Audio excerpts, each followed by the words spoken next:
Ecclésiastique chapitre 27. Nombre d'hommes ont péché pour des choses sans intérêt, et tels, en cherchant à s'enrichir, à détourner les yeux de la loi.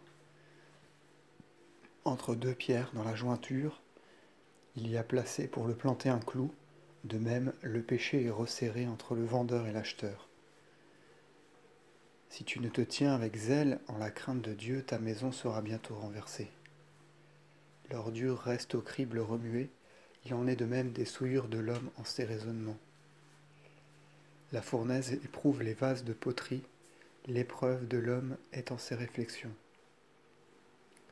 Au fruit d'un arbre, on voit sa culture, de même au discours d'un homme, on voit les pensées de son cœur. Ne loue pas un homme avant qu'il ait parlé, car c'est là l'épreuve de l'homme. Si tu poursuis la justice, tu la prendras, et tu t'en revêtiras comme d'une robe de gloire. Les oiseaux feront leur nid auprès de leurs semblables, la vérité retournera vers ceux qui en ont fait les œuvres.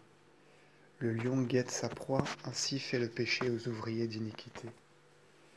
La sagesse est toujours l'entretien de l'homme pieux, l'insensé est changeant comme la lune. Au milieu des insensés, observe le moment de partir. Au milieu des sages, continue de demeurer.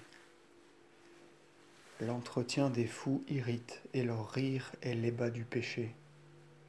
Le langage d'un homme qui jure souvent fait dresser les cheveux, et à ce bruit tumultueux on se bouche les oreilles.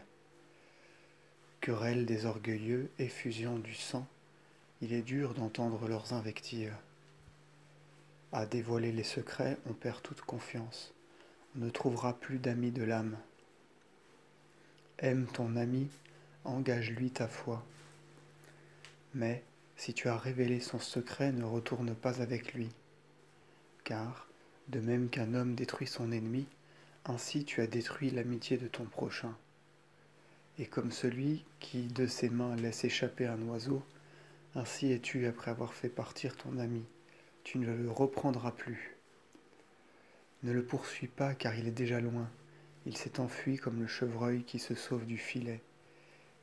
Il est des blessures que l'on peut guérir, on peut se réconcilier après des injures. Mais celui qui a révélé des secrets n'a rien à espérer.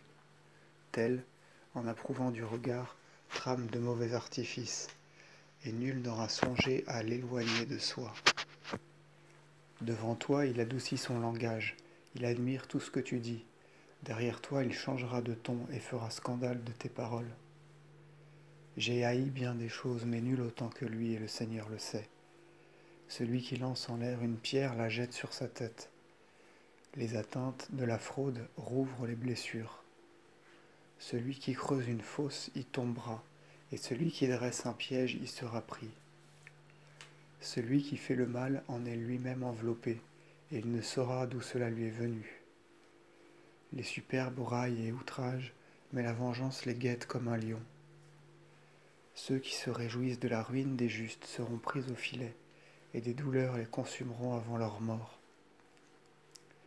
La colère et ses emportements sont des abominations, et le pécheur les renferme en lui.